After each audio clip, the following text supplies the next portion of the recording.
Nii, tere hilisommikut kõigile, armsad ettevõtlikud naised, kes te meid täna siia olete tulnud kuulama ja vaatama ja kes ka järgi vaatavad, väga tore on ka teid siin hiljem kohata. Ja tänane saade on meil taas kord sellise teise nurga alt. Nimelt viimasel ajal räägitakse tegelikult hästi palju muutustest, aga pigem harvem räägitakse sellest kohast, kus kõik tundub pealtnäha justkui korras olevat, aga seestpoolt ikkagi midagi närib. Ehk siis täna avame sellist teemat, et mis saab siis, kui töö, mida sa oled aastaid teinud, enam ei toida. Et kõik on suures pildis nagu justkui korras, aga sees on ikkagi tunne, et midagi on paigast ära või on puudu. Ja tegelikult see ei ole ju ainult töö või karjääri teema, vaid väga tihti isegi seotud isegi meie identiteediga, väärtuste ja ka sisemise tasakaaluga. Ja mul on täna selle jaoks spetsiaalselt külla tulnud Kadri Tomson. Ta on naine, kes tegeleb karjääriväsimuse, läbipõlemise ja suunamuutustega. Kadri siis aitabki enda igapäevatöös jõuda naistel või üldse inimestel tegelikult selguseni, mida teha edasi, kui siis sisemine tee või senine tee enam ei kanna. Ja ta kasutab selle jaoks eneseanalüüsi, coaching'u ja mentorluse tööriistasid. Ja siis meie kuulajatele, vaatajatele ka tuletan meelde, et väga-väga on oodatud ka teie küsimused ja mõtted, et jagage need siia kindlasti kommentaaridesse ja chati ka, kui neid tekib. Aga tere ka sulle, Kadri. Rõõm on sind siin täna näha. Ja tere, Sandra, aitäh ilusa sissejuhatuse eest ja tere hommikust või hilist pärastlõunat siis kõikidele kuulajatele, vaatajatele ja järelvaatajatele siis, millal te iganes liitute meile. Aitäh tutvustuse eest ja tegelen tõesti siis karjääriväsimuse ja ka karjääriselguse teemaga. Ja täpselt sellest tahakski rääkida, enne kui me tänase põhiteema juurde jõuame. Et, kuidas sina, Kadri, selleni üldse jõudsid selle teemani, et sa tegeled täna karjääriväsimuse, läbipõlemise ja siis selle suunamuutuste teemaga, et kuidas sa selleni jõudsid? No kuidas ikka teemade juurde jõutakse, tavaliselt läbi iseenda kogemuse, et tegelikult ma töötan haridusvaldkonnas ja tõepoolest, nii nagu Sandra siin kirjeldas, väga pikka aega juba tegelenud hariduses ja seal siis nii olnud nagu olen õppejuht, olen olnud õpetaja, olen olnud uurimustööde juhendaja, klassijuhataja, et väga-väga paljudes erinevates rollides. Ja siis minu see karjääriväsimuse teema tegelikult tulenebki sellest rollide paljususest, et ühel hetkel lihtsalt hakkasin märkama, et kuigi tegelikult, mis ma teen, mind nagu väga kõnetab ja mul tuleb hästi välja ka, et lihtsalt see fookus hajub ja ei suuda nagu keskenduda kõikidele asjadele, et sellest tekkis see minu väsimus. Ja siis jõudsid ka minuni tegelikult OECD õpetajate uuringu tulemused, see oli 2024, mis siis nagu tegelikult ütles, et ligi 45% siis Eesti õpetajatest kaalub 5 aasta pärast ametis lahkumist ja nooremate õpetajate hulgas oli vist siis 30 kuni 30 aastaste hulgas oli see protsent isegi 49. Ja kui siis uuringu keskmine oli 20%, et tegelikult see pani mind ka nagu mõtlema, et mis siis tegelikult nagu toimub selles nii-öelda õpetaja elus, ametis, et mis nende põhjused on ja loomulikult siis reflekteerides ka iseenda kogemust, ilmselt ikka jah, toimub meil päris palju. Et sealt tuleb see minu huvi või fookus või enda kogemusest põhiliselt. Ehk siis, kas ka sina ise tundsid siis mingil hetkel, oled tundnud seda, et midagi on paigast ära, et Ja. aga kuidas see sinu jaoks välja nägi? No võib-olla ma ei tea, kui paljud nüüd vaatajad on tuttavad Mr. Bean, temaga kindlasti, aga tal on üks selline meem, kus siis Mr. Bean tormab nagu pööraselt ühest toanurgast teise, noh, täpselt nagu Mr. Bean tormab ja suutmata siis ühegi asja juures paigale jääda ja ühest nurgast teise, ühest kohast teise. Ja siis selle meemi all jookseb tegelikult, et sul on nagu miljon ülesannet ja kõik on pakilised. noh, umbes niimoodi ta välja nägigi. et nagu millelegi keskenduda ei jõua, ei suuda, kogu aeg nagu tunned, et sind tõmmatakse ühele poole, teisele poole. aga võib-olla siis konkreetsemalt ka, ütleme, et üks asi, mida siis tõesti ma märkasin enda puhul, on see unepuudus. et öösel käib kõpsti, uni läheb ära ja siis on mingi niisugune tunne, et no nüüd on jälle mingi asi ära ununenud või midagi on tegemata jäänud. ja siis hakkavad mõtted peas ketrama, ketravad, und ei tule. et noh, see üks asi kindlasti, mis ma mäletan, noh, mida ma märkasin. siis mälu probleemid, unustad mingeid kokkulepitud kohtumisi, bukkisin omal koosolekuid, topelt jube piinlik, eks ole, töötasin veel, noh, ühesõnaga töötan tegelikult praegu ka, eks ole, juhina veel. et ei ole tore ja siis noh, keskendumisraskused ka, kui tööl oled, et no lihtsalt fookus ei püsi, ülesanded ei liigu ja üks asi, mis nagu isiklikus elus mulle nagu väga-väga meeldib raamatuid lugeda. et tohutult tore ja ei suutnud enam, kuidagi nagu noh, kohe see raamat ei tulnud kätte ja kui suutsin kätte võtta, siis ka ei läinud ta edasi, et siuksed noh, ütleme võib-olla kolm sellist asja hästi konkreetselt nagu, mida ma märkasin enda puhul siis, mis mulle ütlesid, et no nüüd on neid asju liiga palju. mm. Ja mina tundsin ka ennast ära tegelikult see öine ärkamise teema, et mul on täpselt sama asja olnud sellistel pingelistamatel perioodidel. et tõesti mingi üsna konkreetne kellaaeg isegi, kus öösiti mul aeg-ajalt ära läks see uni ja täpselt samamoodi aju hakkas lihtsalt kohe genereerima, kas ma midagi jätsin tegemata, kas homme on vaja see teha, kas mul on midagi tegemata millekski oluliseks. Et ja täpselt, et ei saa enam magama jääda ja siis tõesti mingi tund-paar on siukest lihtsalt, ma ei teagi, mingi terrorit lihtsalt keset ööd. et, Mm. et ja see ei ole üldse tore. aga Kadri, sa töötad hästi palju ka just siis haridustöötajatega. et mis sind just selle sihtgrupi juures kõnetab ja inspireerib, et just nemad? no nagu ma ütlesin, mul on teil päris mitu rolli haridusvaldkonnas, et siis haridusjuhina ütleme või üldse juhina, ma arvan, siin ettevõtjad ka või kes kuulavad, eks ole. tegelikult mind kõnetab see, et sa saad ju panustada kooli visiooni, strateegiatesse, organisatsiooni arengut nagu mõjutada ja suunata. ja täpselt samamoodi ka, kui nagu rääkida õpetajatega tööst, siis samamoodi inimeste kasvamise arengu toetamine ülioluline ja see on nagu noh, väga nagu selline mind kõnetav nagu roll. aga põhiliselt ikkagi õpilased, et nende pärast me ju seda kogu asja veame ja teeme ja kuna ma töötan nagu minu fookus on põhikooli osas, siis noh, nad on nii inspireerivad heas ja halvas mõttes, mõnikord nad teevad lollusi ka, aga ükski päev nagu ei ole teisega sarnane.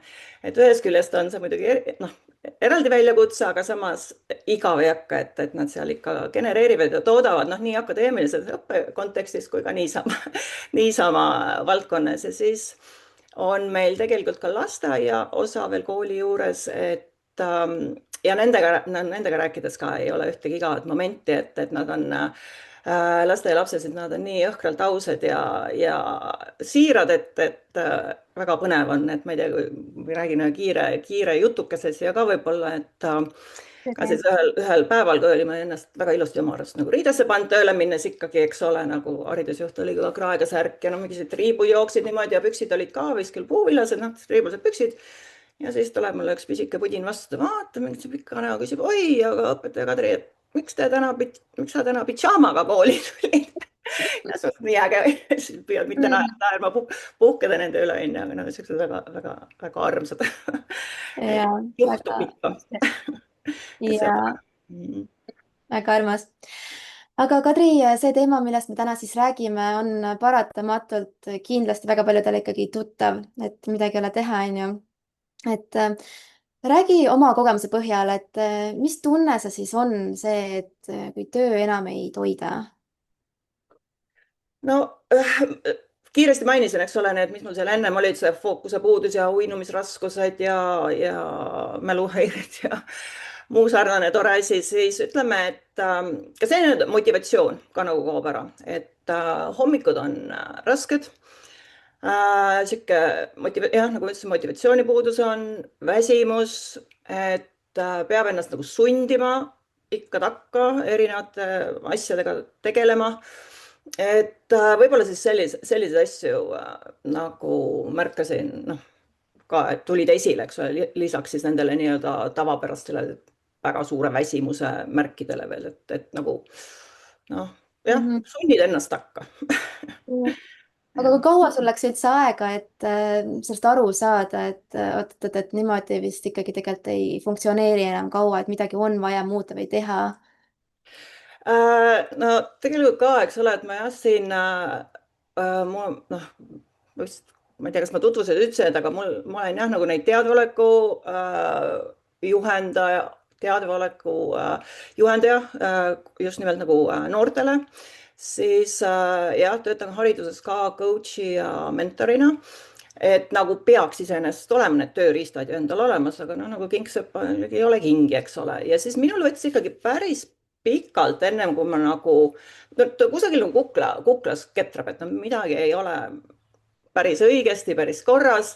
aga ikka ju sunnid ennast takka ja mõtled, et noh, kus siis, kui mina ei tee, kes siis veel ja ma arvan, et üks mingi aasta jagu võib-olla ennem kui siis ma tõesti mõtlesin, et ei, nüüd tuleb midagi ikkagi ette võtta või noh, midagi muuta, eks ole, et mingid osad oma tööst nagu ära anda. Ja siis ma seal jah, natuke kohandasin nagu oma rolli ka ümber, et siis jah, hoida seda, mis mu jaoks oluline on ja siis ära anda see, mis võib-olla siis nii palju ei kõneta. Mhm. Pikalt läks aega üldiselt ja noh, nii ta kipub olema, et üksinda pusides, et ega see tulemus ei tule nii ruttu, kui koos kellegagi asju arutades ja tehes.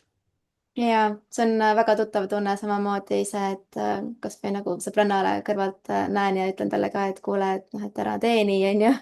aga endal samamoodi, et no lihtsalt kuidagi ei oska nagu, võib-olla isegi saan aru, aga ei oska neid muutuseid kohe sisse viia, et eks hirmud on ka kindlasti, mis hoiavad nagu tagasi. äkki, ma ei tea, äkki mida iganes lihtsalt. aga kuidas üldse eristada, Kadri, lihtsalt sellist väsimust siis sellest sügavamast tundest, et noh, on asjad nagu paigast ära ja niimoodi ei saa, et on vaja muutust või lihtsalt pausi, et kuidas seda eristada? No ma arvan ka, et kui võib-olla kirjeldada oma olukorda mitte enam väsimusena, vaid kurnatusena ja no tegelikult noh, on vahe kahel sõnal, et siis võiks hakata märkama juba või täpsemalt tähelepanu pöörama, mis toimub. või on niisugused toredad sõnad nagu tühjaks pigistatud sidrun, no mitte midagi enam ei tule sust välja, täpselt nii ongi, et tahad olla kodus loobud näiteks niisuguse märgid ka, et sa loobud nagu sotsiaalsest suhtlemisest, sa ei taha enam välja minna, tahad olla kodus kogu aeg teki all ei lähe, trennid võib-olla jäävad ära, eks ole, ei lähe õue, ei liiguta ennast füüsiliselt, samuti noh, emotsionaalselt ka. Kindlasti, et sa oled pahur, tõrges, tujukas ja seda kahjuks just tavaliselt kõige lähedastematega ja ka emotsionaalse poole pealt võib-olla, et kas siis nagu olukorrad, mingid suhteliselt lihtsad olukorrad ajavad nutma või siis vastupidi vihale, mis nagu varem kõigutanud ei ole, et noh, selliseid asju nii füüsilise kui ka nagu vaimse poole pealt tasuks nagu märgata ja neile tähelepanu pöörata, et siis on juba natuke olukord keerulisem, et kui see kurnatus peale tuleb nagu ja sa hakkad mingitest asjadest loobuma, sest sa lihtsalt ei jaksa neid teha. Ehk siis ongi, et kui lihtsalt väljapuhkamine ei aita, et see ongi niisugune püsiv seisund juba, onju. ja aga Aga miks on nii raske aru saada, et mis siis nagu valesti on üldse, et miks inimesed jäävad sellesse faasi kinni, et ma ei tea, mis toimub minuga? No üks asi võib olla, et on vähe, kas on vähe oskuseid ja vähe kogemusi. et üldse enda vajadusi märgata, enda olukorda nagu teadvustada ja mõtestada. Ja siis ütleme, kui sa isegi võib-olla nagu märkad ja saad aru, et ka siis jah, sul on need oskused ja vahendid, strateegiad ja tööriistad olemas, eks ole, et millega siis ennast nagu toetada ja ennast hoida. Ja ma arvan, et ka kindlasti mõtteviisi teemad, et hea lapse sündroom, eks ole, et ma ei ütle ei taha kellelegi tüli tekitada et lükkan enda vajadused ikka tahaplaanile ja süütunne võib olla, eks ole, ka siis võib olla see, et perfektsionism, et mina ju tean täpselt, kuidas asju tehakse ja ma teen neid kõige paremini delegeerida ei oska või ei osata, ei taheta, siis võib-olla enda väärtustamine, tähtsustamine töö kaudu, et mida rohkem vehin, mida rohkem teen, seda väärtuslikum ma olen, et ma olen asendamatu inimene. Ja siis see ka kindlasti, et inimene tegelikult harjub kõigega, et ega see stress ka siis ei kuku pähe lihtsalt korraga sulle, vaid tasapisi ketrab, eks ole, sa juba peaaegu nagu vahepeal mõtled, nii ongi nagu normaalne, ei ole tegelikult. Et inimene, inimene harjub ja kannatab tegelikult üllatavalt palju, et eriti kui see asi tasapisi kuhjub. Et jah, nagu sa ütlesid ka, et võtta pausi üleüldse, et peatuda, korraks mõtestada, märgata, mõtestada ja siis võib-olla edasi liikuda, et tundub juba lihtne, aga alati ei raskem teha, kui tegelikult kõlab. Aga ma arvan jah, et need on niisugused oskused, kogemused, võib-olla nende puudumine ja siis need mõtteviisid on kindlasti hästi kõvasti nagu mängivad rolli, et miks nii on. mina ise olen isegi hästi palju nagu hirme nagu sellega seostanud, enda hirme sellesama teemaga. aga kui palju on üldse see seotud meie töö või nagu kui suurt rolli mängib see siinjuures, et meie identiteet on tööga seotud, et sellepärast nagu on nii raske üldse midagi nagu muuta? Ja kindlasti see mängib väga-väga suurt rolli, et kui siin mõelda, näiteks juhi rollist, eks ole, et sa oled otsustaja, juhtija sõna otseses mõttes, vastutad, toetad, lood võimalusi, korraldad, sa oled ju oluline, sinust sõltub, on ju, mõjutad. Et kindlasti nagu inimesed suhestuvad sellega või võtavad selle nagu enda identiteediks või siis ka nagu õpetajad, kellega ma töötan, väga palju sellist altruismi, eks ole, empaatiat, lükkad jälle enda tahaplaanile, et kes siis ikka ära teeb, kui mina ise ei tee ja kes siis need lapsed ära õpetab, eks ole, ja ei ole jälle asendajad, võtan veel ühe klassi, sest neid on ju vaja teha ja kindlasti ka ma arvan, täna see kuuled ettevõtjad, et kui sa oled mikroettevõtja või kui sa oled persoonibrändi pead, see ongi sinu identiteet, eks ole, et ja väikeettevõtjana siis teed 100 asja, rahaliselt võib-olla ebastabiilne, isolatsioonis oled võib-olla, eks ole, et see ettevõtja täpselt samamoodi võib-olla isegi rohkem on nagu selles nii-öelda ohutsoonis, et kus siis tegelikult selle stressi juhtimise, stressiga tegelemise tööriistad peaks väga-väga teadlikult kasutusel olema, et ka mingi, ma ei tea, kas see on nüüd fun fact, aga 70% kusagil ettevõtjatest mingil hetkel põleb läbi nii-öelda, et see on tegelikult päris nagu hirmutav, kas hirmutav, ühesõnaga sihuke fakt, eks ole, et mida võib-olla tasub siis nagu meeles hoida või sellel silma peal hoida. Et mõjutab jah meid kõiki ja kui identifitseerime ennast läbi töö, siis see on väga-väga suur oht ja sinna väsimusse ja kurnatusse ja läbipõlemisse jõuda. Sest tahad ju teha kõike hästi, tahad otsustada, luua, juhtida ettevõtjana täpselt samamoodi. jah, ja ei taha ju alla anda ja nagu ebaõnnestuda, on ju, et ikka. aga kui nüüd inimene on jõudnud sellesse kohta, et ta saab aru, tunneb, et midagi on valesti, aga ei tea, mida teha, et mis oleks see esimene samm, millest alustada? No võib-olla esimene asi, millel tasuks nagu silma peal hoida, on selline asi nagu rahulolematus. Kui hakkad nagu märkama, et ei pea veel see kurnatus või väsimus isegi tulema, mingisugune rahutus või rahulolematus tekib, et siis nagu võiks võtta selle teadliku pausi et üldse nagu noh, mõtestada oma olukorda, märgata, mis toimub ja et siis teha mingi teadlikum otsus edasi, sest et kui tegelikult see pikaajaline stress, eks ole, kuhjub, siis tegelikult meie aju nii-öelda funktsioneerib selles põgene või võitle nii-öelda selles tsoonis on ju. Ja sellises olukorras nagu ei ole mõttekas teha kas suuri kardinaalseid muudatusi, et kõigepealt võtta ikkagi paus, rahuneda tõesti vaimselt, füüsiliselt ja siis seejärel saab nagu võib-olla siis mingi järgmise otsuse teha ja järgmise sammu teha, sest et ega see karjääri pööramine on ka tegelikult väga noh, keeruline teema, eks ole, et ongi seotud identiteet, on hirmud, et ei ole nagu kerge asi, millega nagu rinda pista, et kindlasti leida mingisuguseid strateegiaid, vahendeid, juhendajaid, kes siis noh, lähedase inimesega rääkida, keda usaldad, eks ole. Võib ka loomulikult mentoreid, coach'e kasutada, võib proovida ise pusida, aga noh, siis ei ole reeglina tulemus nii efektiivne.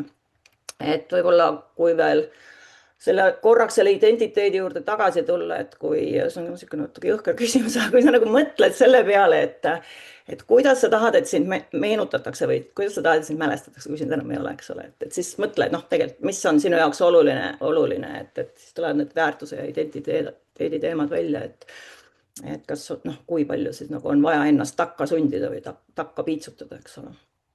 Et jah, väike või suur paus rahunemiseks ja siis mitte jääda üksinda, otsida keegi, kellega koos edasi pusida. Aga kuidas tulla üldse toime selle mõttega, et äkki ma teen vale otsuse?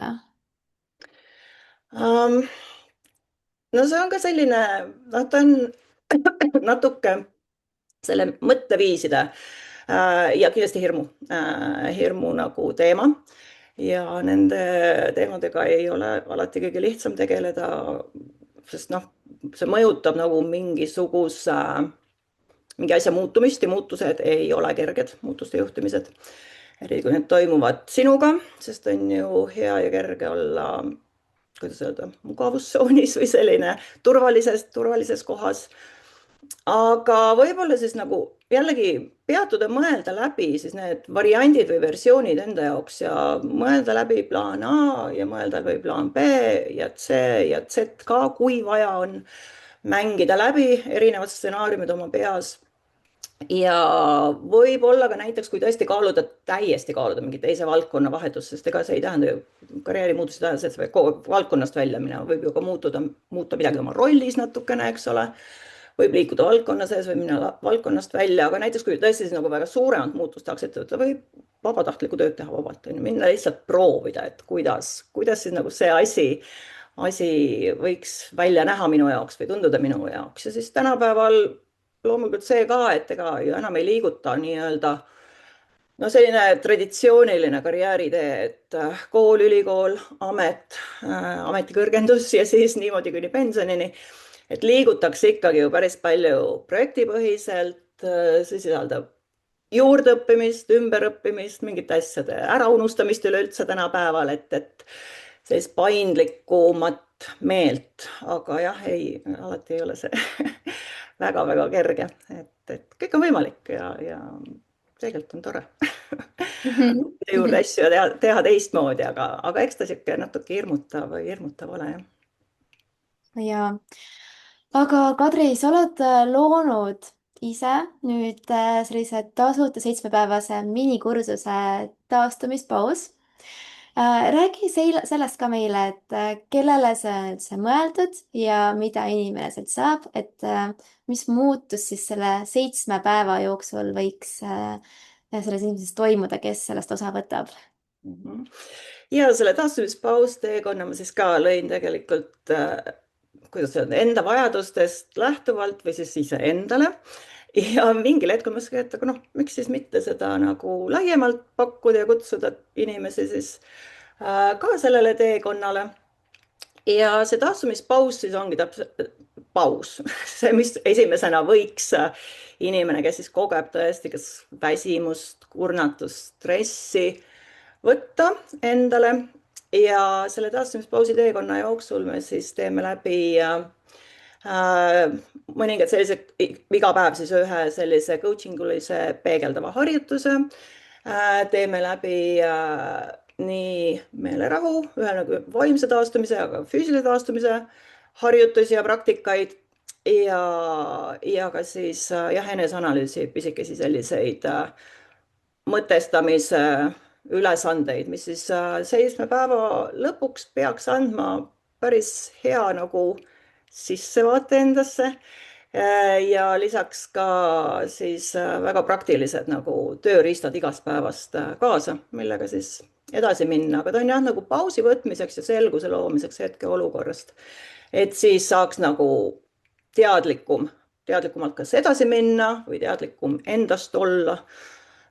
Jah, sellise asja ma koostasin ja sellise asja ma Mm. pakun. Mm. et see võiks olla selline, kindlasti üks selline oluline esimene samm tegelikult tõesti, et väga äge asi. aga Kadri, räägi veel natukene, et kuidas sa veel täna üldse teisi inimesi aitad, millega sa veel tegeled? No ja lisaks siis sellele, et ma olen seal haridusjuht ja õpetaja ja nüüd ka pakun seda taastumispaus teekonda.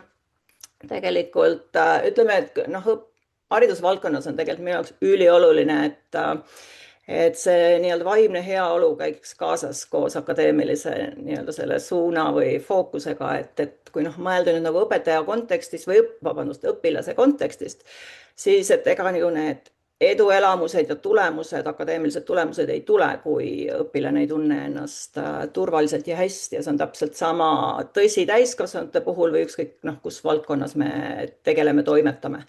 Kuna ma tõesti noh, olen ise hariduses, siis on nagu haridustöötaja toetamine mulle hästi oluline, sest noh, ma näen lihtsalt kõrvalt või seest täpselt on ju, mis seal toimub. Aga ma arvan, et see teema kõnetab kõiki ja ma olen jah, siis nagu ütlesime, lisaks sellele tavapärase õpetaja tööle olen siis pakkunud neid teadveloleku kursusi. Õpilastele olen töötanud coach'ina hariduses ja siis tegelikult jah, me oleme minu pere lemmik Ruumiga oleme ka Eesti abi- ja teraapiakoorte koeratiim ja siis meie koolis käivad lapsed meil noh, ka harjutavad meiega siis lugemist, loevad meile ette ja harjutavad oma lugemisoskust, et noh, kui vaadata kõike seda, millega ma tegelen, et siis nii-öelda see vaimse heaolu pool on nagu noh, minu jaoks väga-väga oluline ja ma arvan, et võib-olla isegi noh, nii-öelda kooli kontekstis või üldse nagu laiemas kontekstis ka on see nagu väga-väga paljude asjade edukaks elluviimiseks, noh, selle alus põhimõtteliselt, sest et kui endal on tass tühi, siis kuidas sa siis teistega hakkama saad, eks ole. jah, et selliste asjadega ma ka tegelen veel. jaa, nagu täpselt. Hunt Kriimsil palju-palju asju. täpselt kõlab nii, jah. aga kuidas sinuga ühendust saab võtta, Kadri, kui nüüd keegi tunneb, et ma panin muidugi selle kursuse lehe panin ka meil siia juba Facebooki siia laivi alla, aga kuidas sinuga veel saaks ühendust võtta, kui keegi tunneb, et tahaks sellel teemal võib-olla mingit nõu või abi saada? ja et seda taastumispausi ma siis pakun läbi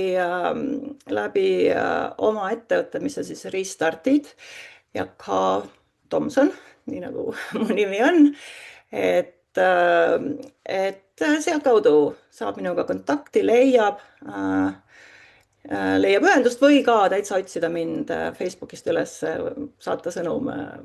täiesti eksisteerin ka inimesena seal. et jaa, jah, niimoodi saab jah. paneme need kontaktid ka veel sinna juurde kõik. aga Kadri, see, mida sa teed, on väga-väga tänuväärne ja vajalik tegelikult. ja aitäh sulle selle eest, et sa jagasid ja kes nüüd täna kuulasid, kui see teema teid kõnetas, puudutas, siis mina küll kindlasti soovitaksin Kadri minikursusest osa võtta, et see võib olla tõesti üks väga oluline pusletükk üldse nagu sellel selguse loomisel, et üldse ma tean ise väga hästi samamoodi, et üksinda on nii raske nagu pusida, et võib-olla isegi siin kuklas saan aru, et on vaja tegelikult mingit muutust, aga lihtsalt ma ei suuda seda sammu teha, sest et ma ei saa, kiire on, praegu ei saa, lükkan veel edasi, edasi, et noh, ei saa tegelikult niimoodi, et olen ise seal täiesti olnud. aga aitäh sulle, Kadri.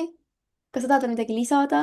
ja võib-olla ainult nii palju, et aitäh ja selle võimaluse eest jagada siin oma tegemisi ja toimetamise ja seda, mis mulle on oluline ja ma loodan, et läheb ka siis kuulajatele-vaatajatele korda, et võib-olla seda öelda, et kui on raske, siis tuleb abi küsida, et ei tasu üksinda pusima jääda, et tänapäeval tegelikult on ju neid materjale, võimalusi ja asju, noh, internetiavaldustes, chatiga ka jutustatakse juba tänapäeval. Aga ikkagi koos päris inimesega, et on see siis tõesti keegi lähedane, alustada sealt, et rääkida, mõelda, uurida või siis kasutada loomulikult ka jah, juba siis nii-öelda coach'ide, mentorite abi, sest noh, koos siis on tulemus kindlasti, selle õnnestumise tõenäosus kindlasti kõvasti-kõvasti suurem. et üksi pusides ei ole see alati nii efektiivne. jah. ja olen täiesti nõus. aga aitäh kõigile teistele ka, kes meid täna kuulasid ja kaasa mõtlesid. ja kui kellelgi tekkis ikkagi mingeid küsimusi või mõtteid, siis kirjutage julgelt veel meie sinna Facebooki laivi alla kommentaaridesse, et Kadri tuleb ka kindlasti veel, siis vastame, kui on mingeid küsimusi, on ju. ja ega siis polegi midagi, et tõmbame tänaseks sinna otsad kokku ja kohtume juba järgmises naiste ettevõtlusjuttude laivis. tšau Ja kõigile! kena päeva.